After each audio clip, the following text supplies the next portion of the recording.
Great. Yep. And we are recording. I have to ask permission from you. So you're recording. We should be fine. Cool. Yeah, we'll go for it. All right, let's dive in, sir. So I'll give you the best introduction that I am capable of. So for all who are listening and watching, I met Dr. Leming in 2008. He was my first boss at a college as a strength coach at the Hun School. And, I'm incredibly grateful that I got to have his influence in my life so early, and undoubtedly set me on a very different path. I mean, at 22 years old, you can go so many different angles, and you undoubtedly put me on a better angle than I would have found myself. So I'm incredibly grateful for you. You're one of my favorite people in the world. And I'm just so grateful that, all the people I know and love who don't know you can kind of get a taste of who you are and what you're about. So Dr. Leming, will you please tell people who you are and what you do? Thank you very much for your kind words, my friend. You're My a gentleman. pleasure. You have been an inspiration to me on a number of levels. And I know that anybody who's watching this that knows you, as I say that, their heads are going, yeah, that's definitely how I would describe Coach Matakis. It seems, Chris, that I'm I choose the word artist most recently. We were just having a short conversation about the nature of language itself. That words are sort of signposts, and they're meant to point to a destination. And there has to be some understanding that we're both talking about the same destination, right? That chocolate is chocolate. We both get it. Like we're both like, yeah, I get chocolate. Like we both know what that sound points to, as we both experience.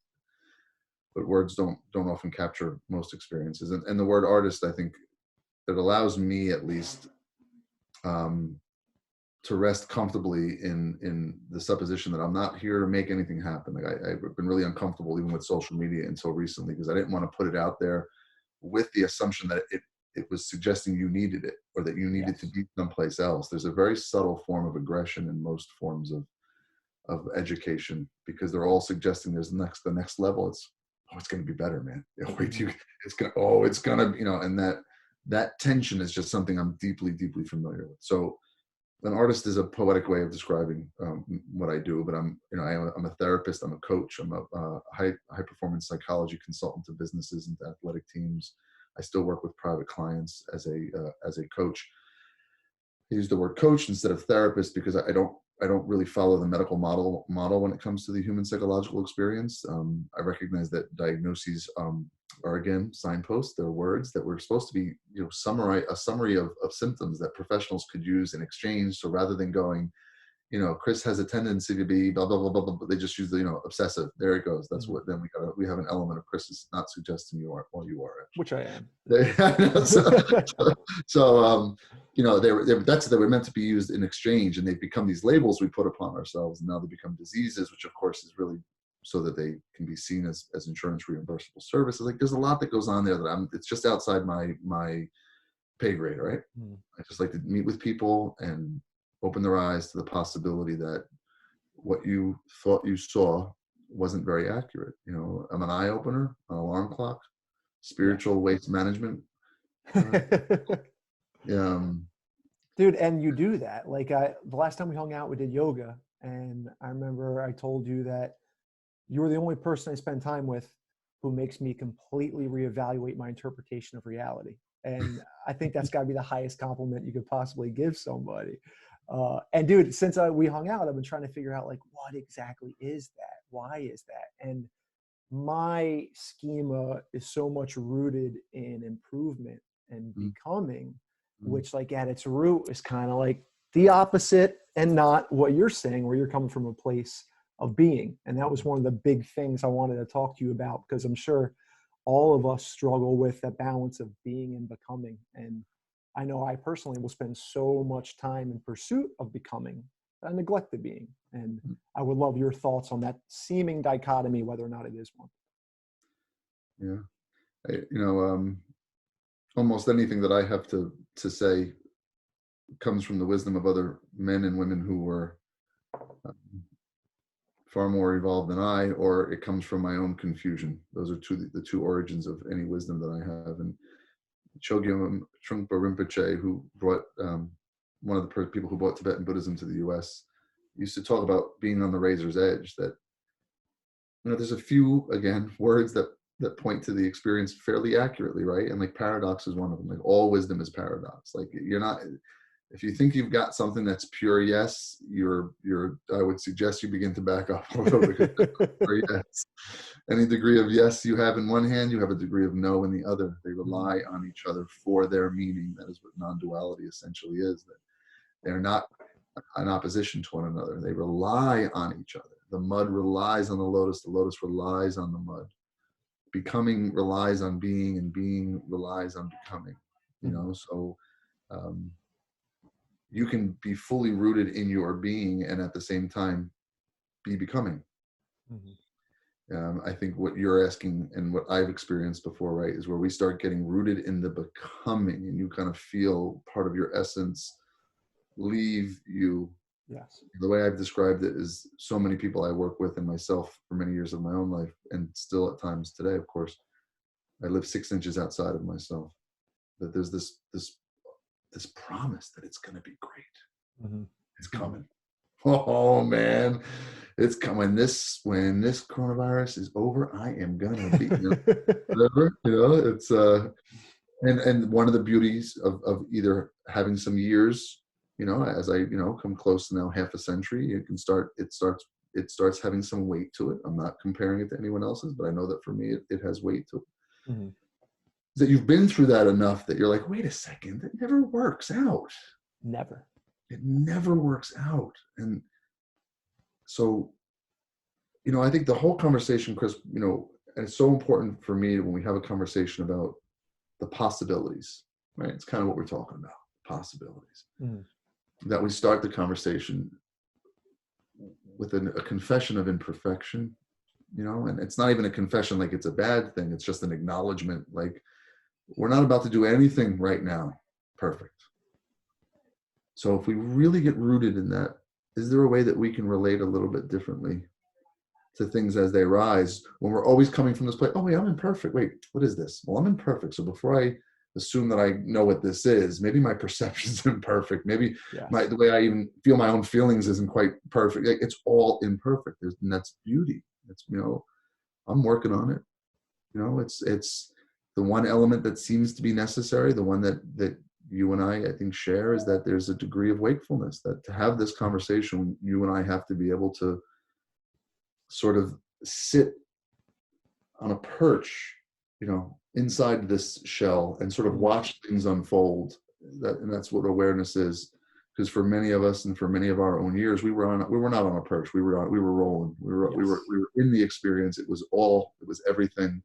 And it's amazing how, when I got sober, I got people I look up to in recovery who responded to their neuroses by being underachievers. I responded to mine by being an overachiever. Same neuroses. But when we got sober, I had an Ivy League degree and they didn't.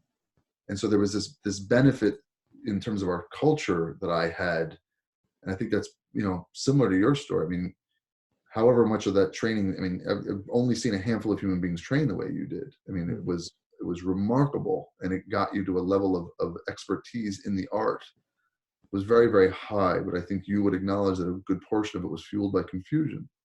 But it doesn't fueled stand by shame. right.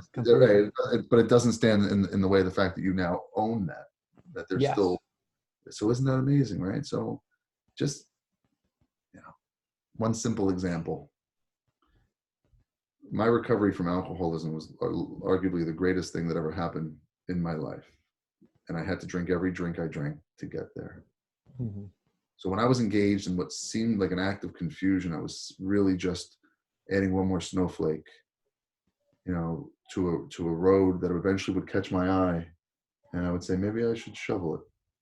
But every one of those snowflakes was necessary. So I know that about myself. So how can I bring that understanding to everything I see, that when I move in towards a person and they're engaged in a behavior that brings up some sort of emotional thing in me or is causing conflict in their lives or in the lives of others, how do I move into that and do what needs to be done? Maybe even you taught me this, maybe it was you, or maybe it was actually Pablo Ambrosio. I'm not sure, that martial arts are the most violent but least aggressive sport. That's beautiful. Yeah. That's like, you can be violent and be non-resistant. You know what I mean? So this is never about letting things happen. It's not, people misunderstand that. It's about being involved, but it's about being involved from a place of wisdom. That there's no added judgment or disgust or guilt when we exchange energies with each other, that we trust everyone's doing the absolute best they can at every moment of their lives.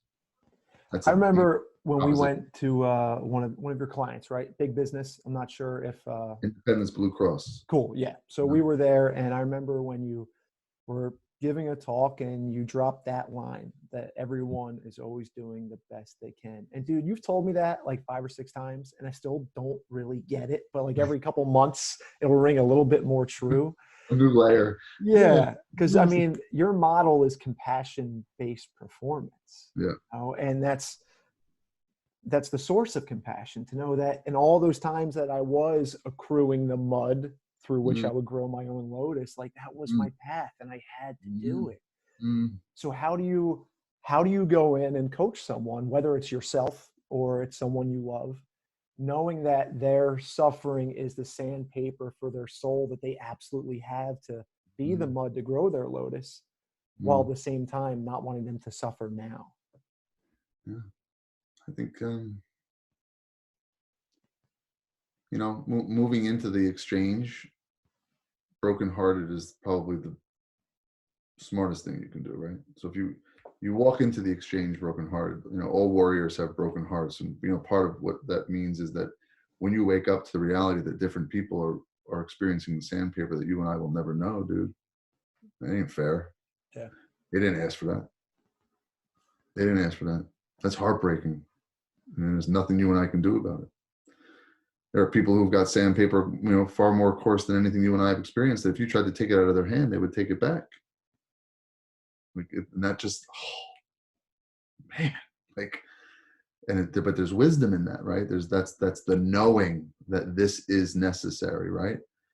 I think when you move into those exchanges from that place of brokenheartedness, which limits how much you need to see happen, it allows you a much, much greater chance of creating the space so that that person can bear witness to their own confusion in a way they could not and would not have, because you created a space of understanding, a space of no shame, a space of no judgment, a space of, understanding. I don't mean understanding.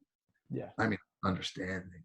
That really is what we're meant to give to each other. That really is. If you really want to make a difference in the world, understand it. Yeah. And if you don't understand it, keep doing what you do, but don't fool yourself. Like the second you and I get to that place where we're like, why the hell do that? You just tapped out. Yes. That was that's it. That you just confessed that that's my limit. My wisdom stops there. At least today it stops there. Because if we had wisdom, of being fully awake, we'd be like, of course that's why. Yeah. That's, of course. It's another human beings, On any given day, whatever the critical mass is of believing in the notion of self and separateness, you hit that critical mass one day and you live your life from that vantage point, and the next day you're able to be more fluid and it's a little bit more dissolved, and you're able to live it from this place of collectivism. Like, we all move and oscillate between those two. Our job is to just get more sensitive as to what it feels like when we're in one camp or the other, and then develop the skill set to be able to recognize I'm in this camp, see its value, no judgment, because if I judge it, I'm going to stay in the camp. Judgment comes from the camp.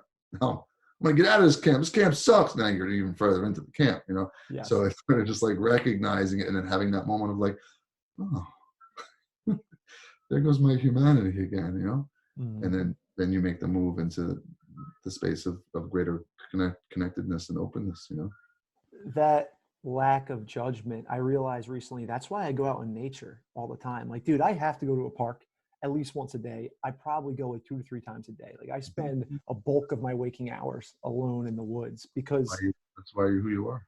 When I go out there, I'm not judging anything. I'm free from judging. I'm free from being Chris and a persona and all that stuff. But beyond that, we're labeling creatures, where you go out into the world and like, that's a man, that's a woman, he's tall, he's short. It would be nice if that building wasn't dilapidated. But I go out in the woods and I just accept it all as it is. There's no judgment. I'm free of the judger. So many different openings. And so that little treatise I just went off. Yeah, it's really important to bring this sort of this, right, like we're going to do this. You and Chris and I are going to get together and we're going to create this space to talk about possibilities. But the truth is, for anybody that's watching, and for you and I, Chris, is that as we move into that conversation, we have to just be honest with what comes up.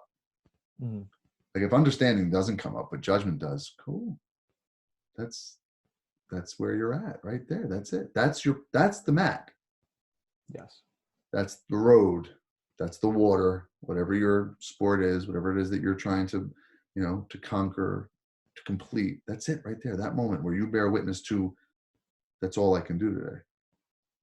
When I walk into a business and I ask people in the room, to what degree could you successfully in this moment cultivate a sense of loving kindness or friendliness towards the human beings around you? You can't lie about that. Yeah.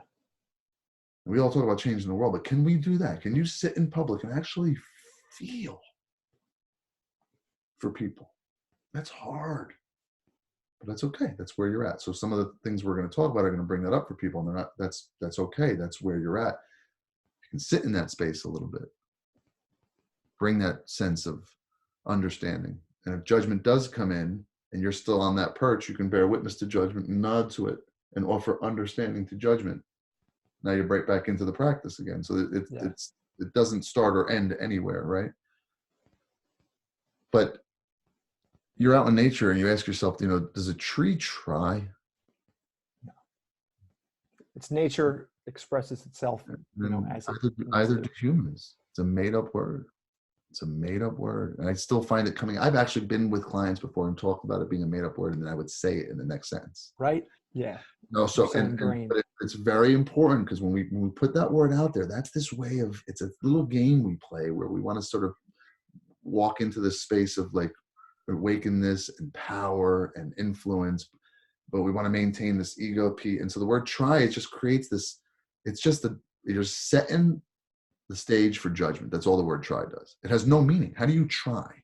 Yeah. There's a physical experience that comes with trying harder, and it's actually creating more tension. You watch your child try to draw his name harder, he goes, his face gets too, is that helping the pencil? Is that really? It's just an increase in tension that likely is not influencing the act. It impedes the act. It impedes the act. So there is no try.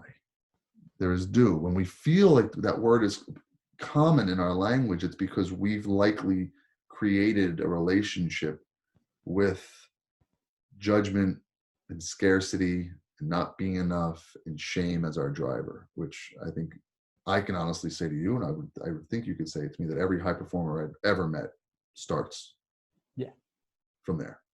Hopefully you end in love, but you start. Yes, you start in this feeling or this assumption that I'm missing something. So and that's I assume most of your athletes and probably all of your financially successful clients work from that place of shame, and maybe don't have that vocabulary. We don't use it as such, but I know, like, we were on the phone earlier today and I told you that I was working out in my old high school and I just had all the flashbacks. I had an incredible high school experience, but all of it was centered around, I'm not enough as I am, but if I get a starting spot on the football team, if I talk to this girl, then I'll be enough. And that narrative has just perpetuated my entire life. And I think that's what all of us do, because we're goal-oriented creatures, where it's, I'm here, that looks better, and if I get there, my experience will be better. But like you said, it's just an endless cycle and it keeps going. So how does someone go from, if you could attach, if there's 100 units, Chris, there's 100 units of whatever this magical fairy dust is that have created whatever degree of awakening you feel you have experienced in your life, what percentage of that fairy dust would you attribute to tearing both of your pecs? all of it? So when I meet someone who has no reason to consider that their shit's not working well, I'm not very wise to try to convince them. You know what I mean? But what I seem to do fairly well, and I think it's largely a result of, for whatever degree, someone who's inherently shameful. That's sort of the karma that I came to this life with. I have zero shame around like alcoholism. Like I'm actually like proud of it. Like it's really strange, but I have I know why, because the gift that the fellowship gave me was to celebrate. And when I celebrated the thing I was ashamed of, I was released of it. It was completely counterintuitive. Yeah. Celebrate it, and you're released. Shame yourself for it, and it gets a stronger grip, right? So when I go into these environments, and I come from a place of the mud, that's one of the things that I'm finding is like I wouldn't. This is the first time I'm ever doing anything like this, and it's with you, because I just. No, well, please, I'm honored because you make me, you allow me to feel safe. That's not, the anonymity of the internet doesn't allow me to feel safe. I don't want to put it out there again as an assumption that people should be different than they are. It's not what this is. It's just a conversation between a couple of friends. Yes. Sharing a history. When I come from the mud, and again, this is an observation, and I'm going to say it from my belly. And there's an important reason why I'm going to say it from my belly. I don't say anything really from my head. If I start to speak from my head, you'll see me start to go, which I very rarely do. The words really come from my belly. There's a good number of people out there who have found elevation. They've had a change in their experience. And so they preach that experience in an effort to share it. What they don't know is they just moved into the nicest cell in the prison. Yes. You know what I mean? And so they speak to positivity and hope and then drop in the toxic people. And I'm always like, no. We're not in this game to drop them. Yes. We are them. Yes. We're in this game to move towards. That's called spiritual materialism. We all fall victims of it. So you're getting more open so that you can be happier. Oh, there's a deal in this for you. One of my greatest teachers, Michael Carroll, wrote a book, and he talks about there being no deals. That if you have any value in anything, if love is your driver, which you mentioned it earlier, love cannot exist unless it exists on a platform of pure freedom. And if there's pure freedom, there can be no deals. No deals. The other benefit of being my age is you can watch people, Chris, climbing that ladder, thinking they were getting to where they wanted to be, and they die. Oh, that's heartbreaking. They never got like the whole. I gave a presentation in graduate school, meditation as a method for ameliorating stress in graduate school, and I broke down the numbers based on the percentage of humans who die at certain ages, the percentage of people in those ages that are in a graduate program, and could then tell what percentage of people in a graduate program would die before they finished the degree. Wouldn't you know a girl in my program died before she finished the degree? Bro. Oh my God. I don't want to die going anywhere. I want to die being somewhere. Yes. It's such an easy trap. Experience, yeah. Like Amber and I live in an apartment, and every day we talk about how great it's going to be to, build the house, live on land. I'm living mine. I'll take your apartment, and you can do you can pay the mortgage too. Okay, so But like the way I anticipate feeling on that big property alone in the wilderness, like I can feel that way in the park. I can feel that way on the front door of our apartment, looking at a little cluster of trees. It's just a decision I've made that I'm not going to feel that way until I get that thing. But if I can't feel that way here, I'm never going to get it there, because we're at the point now where our ability to enjoy our lives are based on our ability to enjoy, not our lives. We have enough. Now it's just doing the work to appreciate it. Said a different way, rather than focus on what the feeling is that you would like and whether or not you can create it here or there, I break it down further. And whatever it is that you want to experience will be experienced in a moment called now. If you can't live in this now, you won't live in that now. You won't live in it now. So it's the coolest thing in the world when you get somebody who's like, well, what do I do? This. Like that was one of the things I was most proud of in my teaching to the athletic programs, when I would ask the team or the business, what can we do to be what it is that you have decided you want to be or believe you can be? And then the answers come out, and not one answer will be something that could actually be done here. They're all theoretical. Mm-hmm. They mean nothing to me. It's poetry. Now, how do you become the best field hockey player now? What can you do now? Because if there's not something you can do now, then there's nothing you can do, because this is all we have. Yeah. In this now, if anybody wants anything to be different in their lives than they believe it has been in the past, notice my language, because they may be wrong. But if they want it to be different, the best place to start, right here. Just open yourself up. Take a breath. Bear witness to it, all of it. Bear witness to, like, wow, there's a part of me that pushes back against my experience almost all the time. There's a chance, Chris, that might always be there. So if I base my happiness on getting rid of that, there's a good chance I'm going to die going somewhere again, because now I'm going somewhere. I'm still in this process now.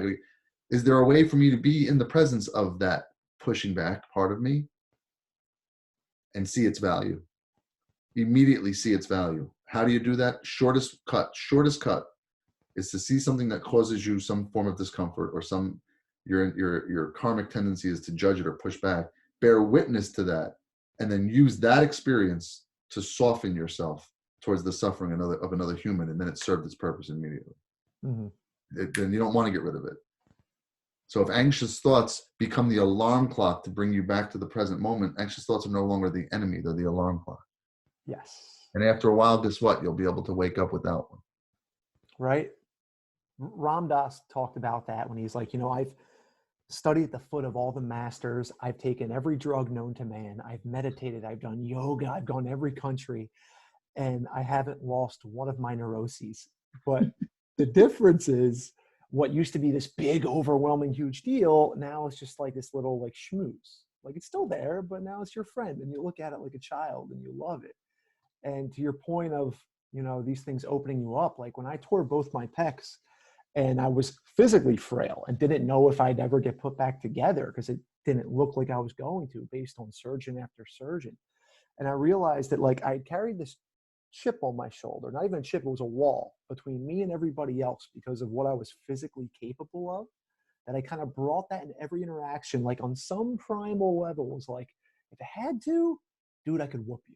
And I carried that around everywhere as this little like trophy, but it was a wall between me and everybody else. And when I was finally free of that, when I tore both my pecs and I'm walking through the park in 2 slings and I can't defend myself, and like Amber's standing next to me and she's my only hope against like a wild coyote or something, to be free of that, that thing never came back. And now that I am physically capable again, like that wall is gone. And in that way, I'm so unbelievably grateful for the worst year of my life. It's been a gift, but I could not have gotten to that place of not having a wall between myself and others without having suffered tremendously. And that wall could be demonstrated by physical attractiveness, money, education, you know what I mean? Yeah. Anyone that you identify with as being yours. And the root of that is a really big one for me in my practice right now, which is the root of that, Chris, was the praise and blame game. The idea that what we have accomplished, we deserve credit for. And in order to make that have value, and it's an illusion, but to make it have value, it has to have an opposite. And so we create the opposite with blame and shame.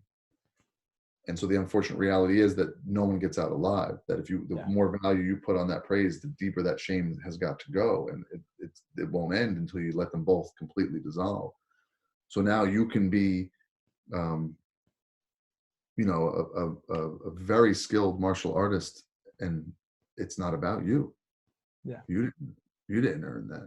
You didn't wake up and have to cultivate the options from which you chose. There's not a lot of people listening to this right now who really have the option of smoking crack. They have no idea what that's like. Don't tell me you have the option. It's a possibility. It's not an option. Now, if it's an option for you someday, then we'll talk. Yeah. Because if it's an option for you someday, guess what you're going to do? You're going to smoke crack. You know what I mean? Like, you've done the work, and so have I. But we didn't choose the options, the time we were born, or any of the skill sets we brought with us, our thresholds, our capacities, our tolerances, our inclinations, none of it. Yeah. We've been riding a wave. And if we did anything, we kind of disrupted the friggin' things. We were kind of trying to paddle with it rather than, like we were creating something powerful with our hands in the ocean, as opposed to being like, which is what you're doing now, right? It's like hands up. And now that's why surfers are some of the most highly evolved people I've ever met. There's just something there's this confession, there's this humility in just allowing the energy of the ocean to move you. You're powerless, but you're not. And there's the paradox. Yeah.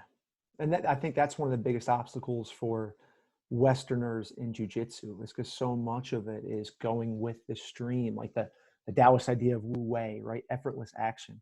It's so anti-Western, and we're always just like enforcing our will against something. And you can see that some guys they're never going to learn it, and they don't learn it. But the ones that do, it's beautiful. And then they do it on the mat, and that's how they live their lives. And to see that's an artist, right? That is an artist, the ability to actually ride the wave. And it's something that's so rare. So how does someone cultivate that ability to accept what they are, right? Compassion-based performance. How do you give yourself compassion? Because everyone here listening, right? We all love different aspects of ourselves, but we all hate different aspects of ourselves. How can we be compassionate toward each other? Because that's probably harder than being compassionate toward someone else. So to some degree, I think there's always some luck and timing involved in this, right? Space is, I think you'd probably call space soft, right? It's probably like the most non-resistant thing, space. Yet it's arguably also the most powerful thing. And it's the thing that came first. Before there could be a thing, there had to be a space. But then the space kind of depended on the thing to become a space. But the idea is that word softness does such a good job. Softness, softness, softness. So how do you do it? Well, I think for most people that I've seen do it, you do it by failing to do it. Yeah. That's the initial experience, right? You fail to do it. You recognize that you are caught in a cycle of self-shaming, and for people who are listening, if they don't know if they do that, I mean, just watch how your body physically responds to any human being that disrupts what you expected or wanted to happen. Just watch your body. Watch the energy that rises up. Sometimes we have an easier time seeing it rise up towards others than we do towards ourselves. Because when it rises up towards ourselves, it's almost immediate. So we just become it. We don't realize that anything happened. It just feels like we're in a bad mood or whatever the hell we want to tell ourselves. But it's a lot easier when we see it rise in others, how quickly we are to condemn or judge or be disgusted by the actions of others. So the way we cultivate compassion as a driver is we first become aware of its necessity, right? So being single-minded seems to be the skill set required. That we have to have the ability to be having an experience and then have our attention be resting in that experience for a certain amount of time at a certain degree of depth. Because that's the wisdom, right? Mm-hmm. If the treasure's at the bottom of the ocean and it's 6 feet deep and your arm's 5 feet long, you're going to swear there's no treasure because you just can't reach it. Right. So we gotta, sometimes we have to be able to sit with an experience at a little bit of a deeper level to really bathe in the experience. Like, how badly does it really feel to believe you're not enough? How badly does it really feel when you finally have that day, which you and I both have, when you realize I can't do this forever? Yeah. It's a heartbreaking day, man. Or when the world just tells you you can't do it forever because you have a stroke or you tear both of your pecs, right? Yep. It lets you know you can't. So you have to have that, and then that's where you get to have the taste of that experience fully. And now we have mud, and now that mud is getting rich, man. It's getting plentiful. And some of us are born into this life with compassion to a greater or lesser degree, it seems. Like all emotions, we all have seeds, but some of them have been cultivated and some not. That cultivation begins in our lineage, and then it continues in the womb. And then once we become conscious, we cultivate those seeds all the time. And so in any given moment, a human being may or may not have the ability to be compassionate to him or herself. Yes or no? It's all you got. And if you can't, but you're actually aware of it, you already are. Mm-hmm. Yeah. Because there was a space to even be interested, to know that it's not happening, that it is. And then sometimes you just go, enough for today. And you shift your attention back to what you're doing. So this is nothing I've experienced, although I've been told that can happen like that. But the idea of compassion-based high performance is the following, very simply. That if you begin to seek the experience of walking your entire landscape, you just bought that house, Chris, and it's beautiful, and you worked your ass off for it. I would suggest that you walk the perimeter of your property, that you get to know it. You don't need to sleep out there. but you should walk out there. And that's the experience of jiu-jitsu. That's the experience of cycling. That's the experience of rowing. It's a trip out to the furthest points of our own landscape. Now, if you want to have that experience, you ought to know that as you get closer and closer to experiencing your fullest potential, and potentially even going beyond it with the help of an energy outside of yourself, likely the competition, by the way, or your teammates, or your love for something, as you approach that point of total exhaustion, it's a very risky place. And so you're guaranteed to experience doubt, discomfort, and fear.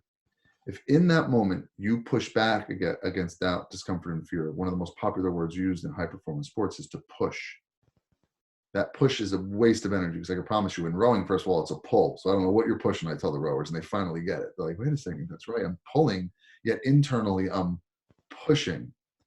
So for many of us, compassion-based high performance is really just a recognition that the push isn't necessary. The reason we push in that moment is because it mitigates the suffering. It gives us the illusion of control. And it dulls the pain just a little bit, which lets us go from 95% of our potential to 96. Yes. And if you just happen to be so unfortunate that that also allows you to outperform the competition, you'll walk off that mat thinking you gave your all and you didn't come close. Mm-hmm. You didn't go to that most sacred space, those last 4 percentage points. And to do that, you have to just open yourself up to it. Just bear witness to your pain, your doubt, your discomfort, recognize their beauty and their purpose. And in that moment, attempt to give your competitor the opportunity to know something about him or herself they could not have known without you. And it becomes an act of giving. So I talk about giving the gift of suffering. First, we give it to ourselves in our training. We give it to ourselves as we approach our fullest potential, and the 3 horsemen of doubt, discomfort, and fear become a part of our experience. And then if you're lucky, you'll touch on 100% of your potential. And it can't happen that often because it's just too dangerous. You'll hurt yourself. Like you expand your tissue to 100% of its capacity regularly. It just doesn't work that way, right? But you can do it. If you want to go past it, you then have to give the gift of suffering to your teammates. If it's a single person sport, you give it to the people that you've trained with, to your teacher, to your lineage holder. You literally give it to them. You say that I love you so much, I'm going to go someplace today in your name that I would not have gone without you being in my life. And they will give the same to you, by the way. It creates an incredible sense of unity in that shared suffering. And now we have a team now actually outperforming its individual capacity as a result of its love for each other. And then there's this other person on the mat who you've been told your whole life was trying to take something from you. This other person on the water, this other person on the field. Yet we all know that you perform at a higher level when they're there. Yeah. So they're not taking anything. They're giving you something. They're giving you the energy required to go even further, to experience some point on your landscape that you didn't know existed. And if you do that in their name, and you should happen to cross the finish line first or get more points, you didn't do it but for their help. That they actually drove that experience. So that you got the trophy, they made the difference. Like, that's powerful. It totally flattens the field, man. And when teams buy into this, and I say, so guys, let's say you all decide to give yourselves the gift of suffering. There's 9 people in the boat. We hit whatever the critical mass is. You decide to give each other the gift of suffering. And then you give that gift of suffering to the other team. You present them with an energy so powerful that they go someplace they could have never gone without you. What might happen to that boat? And they look at me and they go, it gets faster. Yep. And they're like, son of a yep. That wasn't part of the plan, dude. We just wanted this to make us faster. We weren't in this. That's not what we wanted. Like, that's the truth, man. Mm-hmm. Every fighter you've ever fought that was better than you made you better, and you made them. Yep. Because if it's not that sharing, then it's a dominance game, and that's the game we play in the world. That's why we can't get along with someone who lives on a piece of land that we've decided is different than ours. We can't get along. Right? We spend more money on pointy objects that fly long distance than we do anything else. Like, that's just a fact. We're not getting along. Mm-hmm. And I think that is deeply rooted in what we teach kids and ourselves about having to outperform and dominate as a sign of value. Because nobody ever wins like that, dude. Because even if you're on the top, look at all the people that have been on the top before. It's not at the top. It's all relative. Yeah. You're going to get old someday too. I love being, 40, about to turn 49, and watching young kids own their physical capacity as a demonstration of their value. Yes. Doesn't threaten me. I just want to hug them. Mm-hmm. And be like, dude, Don't get too attached. It doesn't leave you. Like, did you see Michael Jordan's Hall of Fame speech? No. He invited the guy who got taken over him his sophomore year when he got cut from the varsity team in high school. He Yeah. invited him there and called him out and talked smack to him in front of everybody at his Hall of Fame speech when he had done everything. Like, that never left him. That's the unfortunate case, I believe. I don't know anything about the man, but I've met people in a situation whose lives have turned out in such a way that they've been able to hold on to their illusion. And that's a whole nother conversation. Are they really lucky? Yeah. I don't know. So, I don't know. You are a father. How do you implement this with your son? How do you teach him an entire culture that is preaching one up the person next to you? Strive, achieve, become. How do you teach him to find that solace within himself and see others as a gift and not an obstacle? Well said. I don't think I do it as well as I could, although I've always done it as well as I could. You did your best. Yeah, I did my best. I'll give you an example of how I've done it well, though. I do I do a workshop on accountability and what it actually means. Uniqueness of the language we use, right? We talk about holding people accountable. And the true way that you hold someone accountable is that you bear witness to their act of confusion and the harm that it does them or the larger organization. You move into that space with them and nothing in your heart except pure, unabiding understanding. All right. And you then create a space where the person is allowed to feel their own emotions relative to the act. You actually create a space for their heart to break. You create a space for them to be like, because you don't walk into that room with your emotions as the loudest, which is how we all do it. We alter people's behavior. So my son engages in a behavior that I disapprove of. I walk in and it's my emotion he feels. So he doesn't know anything about how he feels about what he did. He just knows that dad doesn't love him anymore. And so he's going to try not to do that. So I just shamed my child into behavior change. As opposed to walking in there and sitting next to him and being like, let's talk, man. Totally understand that.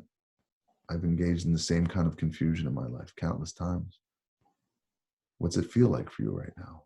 What does it feel like to know that, your mom's upstairs trying to work, I'm trying to work, and dogs are going crazy, and you couldn't hear that. You couldn't hear that it was an opportunity to help your mom and I.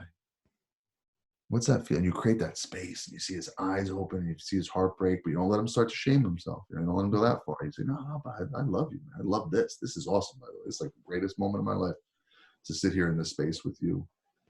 The way I do it with my son is by doing everything I can to be sure that he recognizes that I love him wholly and fully for who he is, not for what he does.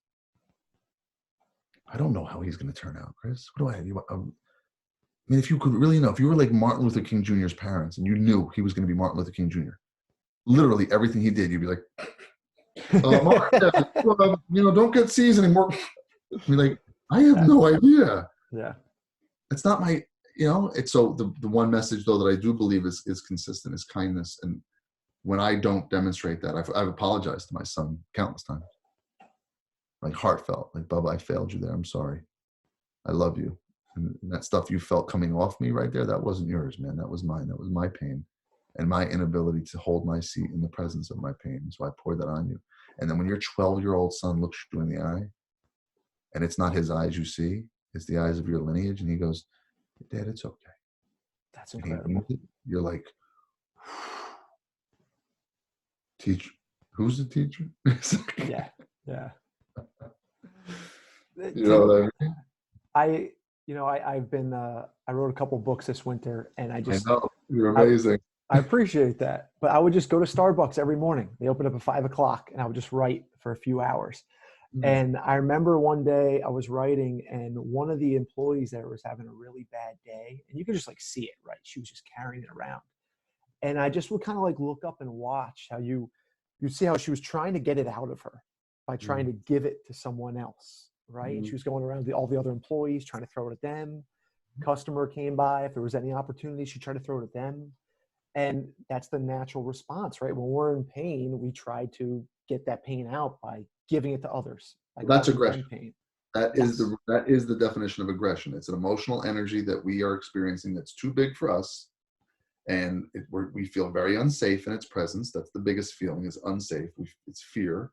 And so what we do is we take the energy and we either release it onto the world in the form of a hammer to change the shape of the experience so that we feel safer, or we release it on ourselves internally as a hammer to change the shape of our internal landscape so that we feel a little bit safer. Most of us would rather feel like we have control than have any other feeling, because it's the thing we crave the most. Alan Watts speaks about this so poetically, how we will seek control. What were you able to do for her? I didn't do anything for her. I was selfish. I was focusing on my book. I love it. That's awesome. So this is a great one. What do you got? So in terms of emotional intelligence, so one of my proudest moments as a father, my son was 7 or 8, and we would go shopping for my wife together, because I'm a consumer. Right? I actually like being in malls because I don't know, it feels abundant to me. Something about it, I don't know. And so we would go shopping for my wife together. Then we would get lunch in the dining in the food court, and we would start looking. My father was a custodian, right? So I sort of have a soft spot in my heart for people who. It was so weird. As growing up, I'm fairly well educated. I have an Ivy League degree and a PhD, and growing up, whenever they would talk about the economy, I'd always be so confused because my father always went to work. Like, what happened to the economy? Like, he didn't. How did it get? What? We're not. My dad's still working really hard. Like, I didn't get it. Like, my father didn't have the option of doing anything else other than what he did. He didn't, and he did it well, very, very well. And so June and I would look around. I'd say, find somebody that you think might appreciate a little something. It's Christmas time, right? And so we would find a person. We'd go up to them, and every time we did it a few years in a row. Person happened to be of Hispanic origin, or so they appeared. And I would go up to them quietly and say, "Excuse me, do you accept tips?" And they would look at me like I was like this, and I'd say, "We just want to give you a Christmas gift." And I'd put a bill in her hand. It was $100 bill, and folded in her hand. I put it in her hand, and then we would just smile, and she'd look at it real quick, and stuff it in her pocket, and walk away. June and I are just standing there, and again, creating space for people is not something you think. It's an energy. It's a feeling, right? So I take my hand, I put it on Jude's belly, and I go, "You feel that?" He goes, "Yeah." I go, "That's happiness. That's happiness." And that was like, that's how you culture someone's emotional intelligence. You look for experiences that are eliciting the emotion. You take their attention, you turn them. Same way you would teach them ice cream flavors. You put it in their mouth. Mm-hmm.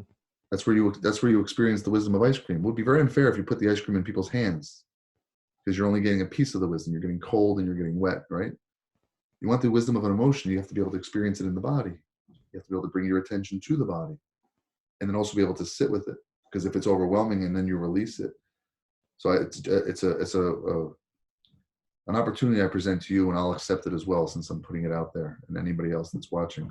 The next time you bear witness to a human being who's doing what you saw in terms of pouring their aggression out in an effort to save their own soul, if you could approach them from like Martin Luther King Jr., man, this is powerful stuff, right? You could walk up to that person, you can say, "Listen, I'm going to take that from you." Take what? Just whatever that is. Huh? Let me take it from you. Not today. What can I do for you? That's a beautiful color shirt you're wearing. You'd be amazed how easy. You'll break that chain right there. Easy. It's all we want is someone to say we're okay. Yeah. Still, you and I, you know what I mean? That's why it's so much fun for me to do this in a sweatshirt, locked up in a room. Like, I don't want it to be dressed up, man. Mm-hmm. It's just, that's not for me right now. That's all. Yeah. You make it easy for me. You make me feel, you invite me to feel safe again. Dude, it's my pleasure. So that point of directing your attention to the emotional state. So you develop emotional intelligence. Mm-hmm. That presupposes you have the ability to control your attention. Mm-hmm. And we are living in a world where it's getting increasingly difficult to focus on one thing for a long time, with all these screens and flashing lights that are wired to give us dopamine every time we press the button. And I say this because, like, I think there are 4 levels of skill. You're unconsciously bad, where you don't know how bad you are. And then there's consciously bad, where you know you suck. And then there's consciously good, where you're good, but you have to work really hard. And then unconsciously good, where you're an artist. That's what you are. Yeah. And in my own meditation and being aware and paying attention, I moved on to level 2. where now I realize that I'm constantly fleeing the present moment, and I'm consciously bad. I at least know it's happening. So how do we, in a world that's trying to take our attention from us, how do we cultivate the ability to attend to one thing? So we should do another talk on those 4 stages of change. Because I actually wrote about that in my book, and I don't really necessarily see it the same way anymore, but I might edit it out of the next version. We'll see, but we can address that, because I think the artist isn't necessarily unconsciously good. I think it's just that their consciousness has expanded. So there's still an element of consciousness. It's just not so effortful. You know what I mean? That's what you're suggesting, that there's this element of like, where, there's a saying, when God opens one door, closes one door, he opens another. There's another saying, which is that it's cold as hell in the hallway.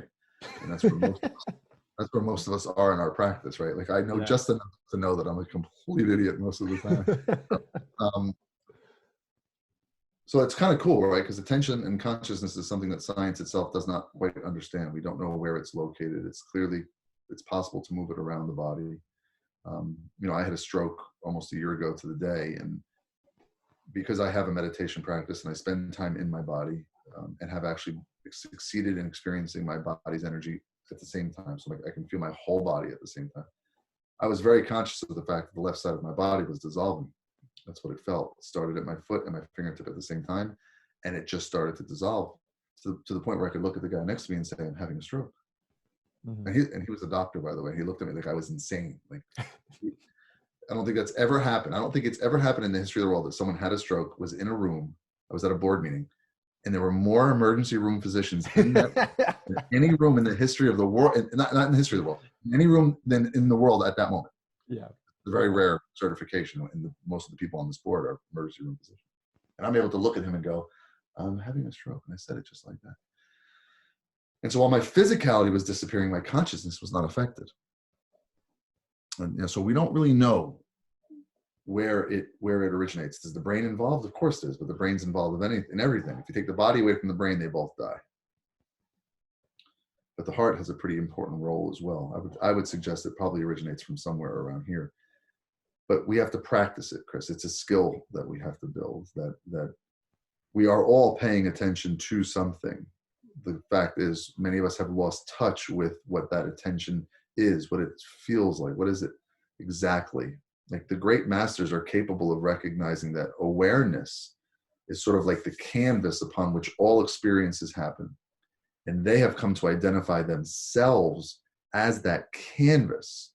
And once you do that, there are no boundaries to the canvas, that there's a universal awareness. That's actually the kingdom of God, as Thich Nhat Hanh would say. Like, most people who have a relationship with God, it's a very intellectual relationship. They have an idea of God, but they're still very much an ego that just has this mental idol, which is largely a reflection of the self. And that's why it can be so violent. So many people have done so many hurtful things in the name of their God, as if he or she needed their help. Like, that's an interesting God that needs you to defend it, but that's kind of where we're at.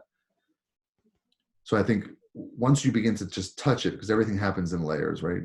I think, for the first layer, for some people, I might just have them go like this. Then ask them, does it feel like you're doing that? Yeah. And I say, can you tell me how you are? And they go, nope.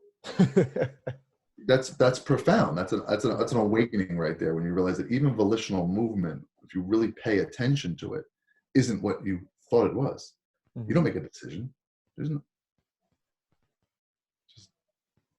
It's immediate. That's an expression of awareness. Physical movement is an expression of awareness.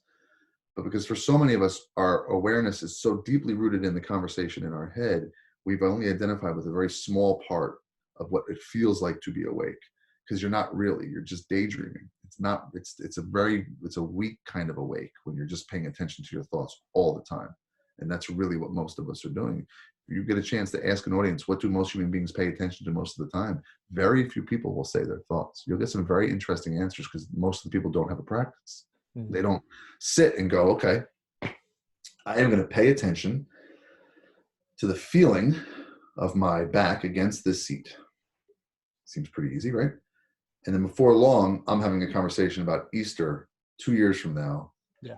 reflecting on COVID, like, wait, I didn't choose any of it. I didn't choose the conversation. I didn't choose the words. I didn't choose its content. It just, I got pulled into the conceptual mind, which is a part of our biology that is forever trying to keep us safe. So it's always looking for threats. No lions, no bears. What other kind of threats can we have? Oh, what if the economy crashes? So our threats have become internal, right? So we're literally married to this train of thoughts. So the beginning is to just connect your attention to your physical body. It's the easiest way. It's the gateway to the now. And it can be any sense that you feel you have a good relationship with already. It could be your feeling, your smelling, your seeing, your hearing. Ideally, we then want to bring that attention to the feeling of air as it comes in the nose and air as it leaves the lips. And now we're into the breath, which I'm told takes about 20 years to fully exhaust. Like, you first think you're paying attention to the breath for the first few years, and then you're like, eventually you actually have this realization, like, where you actually feel like a fish. Like, we're literally like it just pours in us. Mm-hmm. Does anybody really know what it does? I mean, come on, really. Any clue what actually happens when it pours in? Well, the oxygen, no, that's just an observation. Like, what the hell is happening? And then when our body's done with it, it just pours out. Right? So in order to become single-minded, we must practice the art of paying attention. I don't want to say meditation. I've been told by my teachers not to mandate it, that it's not something you have the right to do, that there may be some other way to cultivate the art of being single-minded. But have you ever found a way to be a great master of jiu-jitsu without doing jiu-jitsu? No. Maybe it's out there. I don't know. But it's kind of the same thing, that all meditation is the intentional effort to manage and maintain the awareness and the attention where we would have it, on an object or on no object.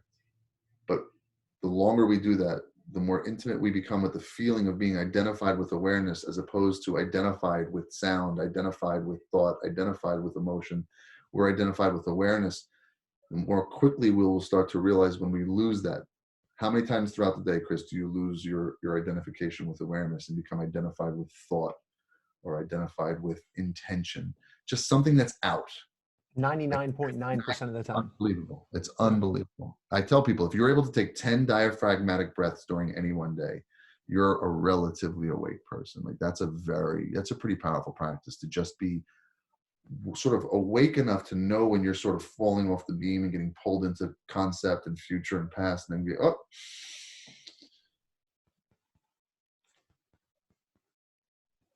and then go back to work, and over the next hour you get pulled into it again, and you catch and you come back. That's a heavy practice. But if you look at the research on people who are capable of directing their attention with a single-minded, I don't like to use the word focus because it has a Western feel to it, a bit of aggression, like we're trying to block other stuff out. We're not. They're able to keep their attention resting on a single element of their experience. You could ring a bell next to their ear and their brain does not recognize sound. Yes. That this awareness supersedes the function of biology. That's powerful. And I think it's something that we all experience in anything. Like, the reason why we all loved sports or driving real fast or playing poker is because in that moment, you're actually attending to just that. You're integrated. And it's probably easier for most people, rather than start a new practice, learn a new habit of meditation, is to learn that they're already doing it in something, whatever their passion is, whatever they find meaningful, and then just pull that mode of behavior into doing the dishes, being with your partner. Because we all have the skill. We just don't have control of the skill. Yeah, it's with, and then also pay attention to falling asleep. And what does that feel like? And pay attention to waking up. Like, where were you before you woke up? Where'd you go? And what woke you up? And how much credit can you take for a life that you live when you didn't even wake yourself up today? Or a life that you live and you don't beat your own heart. It beats you. How much credit can you really take? It's like building a castle on a cloud. It's not about credit. It's just, we are connected. We are connected. That's what I know. I know in this life what I crave most is being connected. And I can't be connected if I'm in constant comparison with other people. You can be connected if you are in constant competition, though. Maybe we'll do that on our next talk, the difference between being comparative and competitive. Big difference. I love that. I would love that. So for you, for August Leming, in your own little world, what is a successful day?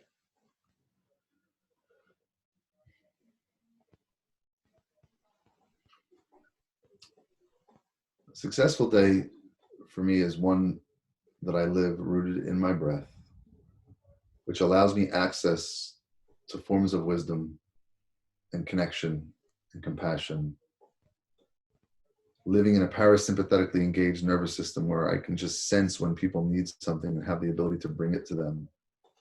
You know, my first teacher, Donnie Bianco, taught me that the purpose of life, the purpose of life is to do good, and the meaning of life is this moment.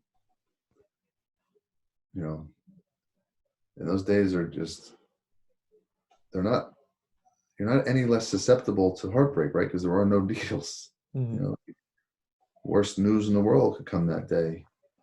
But if you've been living rooted in awareness, you will experience that so differently. My sponsor, when his mother died, his first thought, which wasn't really from the head, it was from the body, was, I'm so lucky to have had her see me sober for so long. That's amazing. Like that, you can't plan that. Yeah. But if you stay rooted in awareness, you stay rooted in a form of wisdom that you don't have access to when you are not. And the breath is the gateway. And just breathe. And there's a way of knowing that it's going to be okay. I don't know what it's going to be, but it's going to be okay. And that connection, like, it's crazy that the best thing you can do for other people is to do the work on yourself so that you can leave and create space for them to work through their own karma. Planes going down, brother. Planes going down. That's Yeah. the nature of the universe, is decay.